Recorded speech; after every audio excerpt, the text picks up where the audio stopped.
Kembali di iNews Jabar, pemirsa, pengelolaan air dan sanitasi begitu penting. Tadi sempat disampaikan oleh Bapak Profesor Waluyo Hatmoko MSc selaku dari Kementerian PUPR yang menyatakan bahwa itu menjadi satu yang tepat adalah soal revitalisasi situ yang sudah dilakukan oleh jajaran dari pemerintah Provinsi Jawa Barat dalam hal ini Dinas Sumber Daya Air. Saya kembali mungkin ke Prof. Waluyo. Prof. Waluyo, tadi mungkin juga sudah disinggung bahwa sanitasi ini ketika tidak dikelola dengan baik, ini juga akan berdampak terhadap air itu sendiri. Seperti apa sebetulnya? Apakah memang secara signifikan krisis air ini sangat berpengaruh terhadap pengelolaan sanitasi yang tepat seperti itu? Pandangan Prof seperti apa? Iya, jadi kalau airnya tidak ada untuk kebutuhan pokok sehari-hari, ya bagaimana mau hidup? Jadi kebutuhannya kan paling tidak 60 liter per orang per hari. Ya.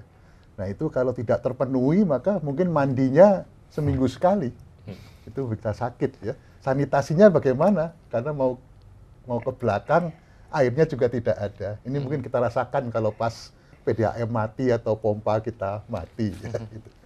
Saya kira begitu ininya mengenai kaitan dengan sanitasi terkait sangat erat sekali. Ya. Jadi air harus ada yang dalam undang-undang disebutkan sebagai hak rakyat atas air, yaitu 60 liter per orang per hari. Dimanapun orang di Indonesia berhak atas akses air 60 liter per orang per hari. Tentu saja bukan gratis, tapi harus terjangkau. Terjangkau biayanya dan juga jaraknya. Tidak berarti harus tepat di rumahnya, tapi mungkin boleh jalan sedikit ke kantor lurah misalnya. Ya. Jadi air itu harus tersedia secara cukup untuk kelangsungan hidupnya, dinamakan hak rakyat atas air. Oke, baik. Jadi rakyat memiliki hak untuk mendapatkan air. Saya sedikit menyinggung mungkin Pak Diki, ini mendapatkan haknya sudah ada, tetapi seperti apa juga secara tegas penghematan air ini juga harus ada peraturannya seperti itu nih Pak Diki. Ya, tentu saja berkaitan, tadi sebetulnya sudah pernah disampaikan Pak Waluyo juga, ini tentu saja berkaitan penghematan air, ya ini menjadi salah satu kewajiban kita semua juga, bagaimana kita melakukan istilahnya konservasi airnya gitu ya, artinya menghemat.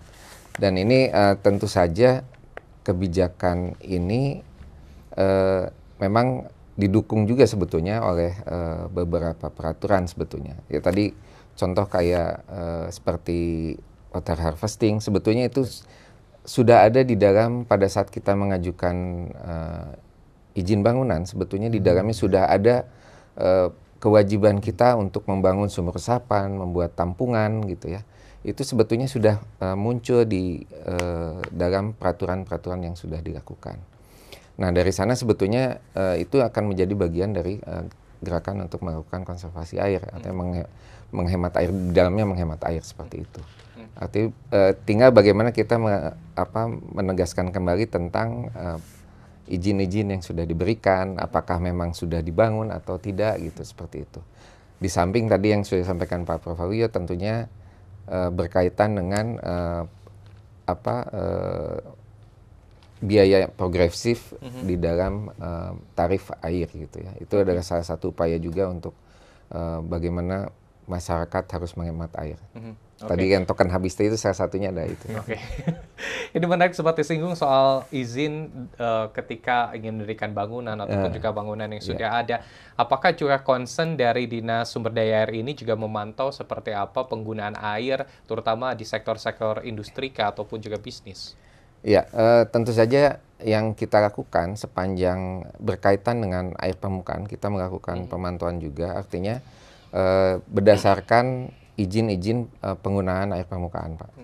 Jadi setiap izin penggunaan air permukaan itu tentu saja melihat dari pemanfaatan seperti apa. Biasanya mereka pada saat ada pemanfaatan air permukaan, tentu saja akan ada pajak air permukaan. Nah, dengan adanya pajak air permukaan ini, tentu saja mereka akan menghemat pemakaian. Di samping makanya pada saat penerapan nilai perolehan air saja itu kan memang dilihat dari sisi digunakan untuk apa, klasifikasinya ada klasifikasinya. Digunakan untuk industri tentu saja pajaknya akan makin besar. Artinya ini adalah satu upaya untuk bagaimana melakukan penghematan juga di dalam air. Artinya pada saat industri yang memakan air banyak, yang besar, makin besar, maka pajaknya akan makin besar. Pajak air permukaannya.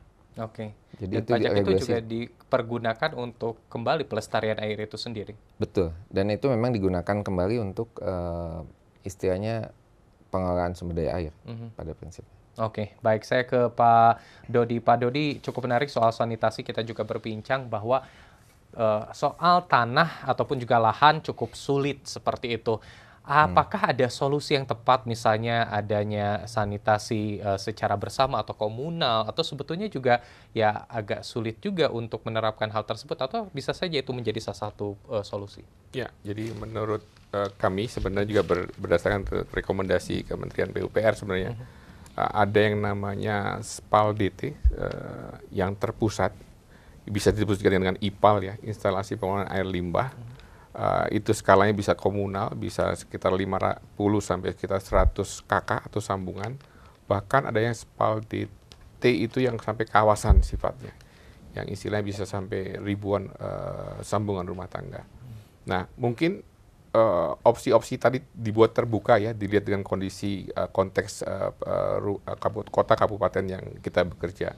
Jadi sebenarnya opsi tadi bisa juga tidak bisa terjadi di daerah perkotaan yang padat gitu ya. Kembali kalau membuat SPAL DT atau IPAL komunal tadi butuh lahan juga yang lumayan besar agar itu bisa dibuat ideal sehingga itu bisa tersalurkan. Tetapi kembali menggunakan IPAL komunal membutuhkan juga air yang untuk merawat agar saluran-saluran pipa yang dari rumah-rumah itu terjaga kebersihannya, jadi dilakukan semacam flushing secara berkala. Kembali membutuhkan air mungkin lebih banyak daripada air yang dibutuhkan kalau itu sifatnya setempat. Tetapi kembali, ya maksudnya opsi-opsi tadi tetap bagi kami adalah target utama sanitasi aman adalah penampungannya atau pewadahannya harus kedap. Apakah itu tangki septik secara individual, apakah itu IPAL komunal yang skala komunal yang 50 sampai ataupun ribuan sambungan. Kembali kepada ketersediaan lahan, kembali juga kepada ketersediaan biaya. Nah, pemerintah sebenarnya juga banyak juga program-program dari kementerian juga untuk dari program DAK ya, Pak Kadis ya. Jadi juga untuk memberikan pembangunan IPAL-IPAL secara hibah. Tetapi kembali nanti diberikan kelompok pengelolanya oleh masyarakat agar itu bisa dikelola dengan baik, apakah itu dengan iuran, apakah untuk dalam arti tangki IPAL itu tersebut juga harus dirawat. Secara berkala akan disedot limpur tinjanya dan juga akan penuh. Demikian, Mas. Oke, baik. Melihat jadi memang biaya juga menjadi faktor yang cukup berat lah seperti itu untuk pengelolaan sanitasi yang tepat, terutama bagi masyarakat yang memang sudah memiliki sanitasi yang sudah ada, mungkin safety tank yang sudah ada, tetapi ketika ingin merubah dengan yang tepat, tampaknya cukup berat biayanya. Apakah mungkin juga nggak ada keringanan, seperti misalnya kompensasi kah seperti itu, atau seperti apa sebetulnya? Kami mengembangkan juga sebenarnya pola skema pembiayaan dari beberapa lembaga pembiayaan sebenarnya. Jadi maksudnya dari hasil riset pasar kami walaupun bukan di Jawa Barat, di Jakarta memang ada kelas-kelas masyarakat dalam hal bagaimana persepsi mereka untuk mempunyai tangki septik ya. Jadi memang ada beberapa warga yang memang tidak mampu secara finansial tetapi mereka mau ya. Disitulah mungkin kanal-kanal pembiayaan jadi opsi. Jadi mereka bisa ke lembaga keuangan mikro misalnya untuk bisa mendapatkan akses pinjaman. Dia bisa punya tangki septik yang aman dengan cara mencicil. Tetapi juga bisa jadi masyarakat menengah mampu yang sebenarnya dari sisi finansial tuh mampu membuat, tapi kembali mungkin enforcement dari peraturan daerah terkait dengan itu juga masih lemah gitu ya. Bagaimana tanda kutip memaksa mungkin semua orang dengan tujuan baik tadi agar limbah domestik tadi terjaga sehingga tidak mencemari kembali krisis air yang kita hadapi, agar punya tangki septik yang aman, kembali ke sanitasi aman. Oke. Mungkin itu, Mas. Baik.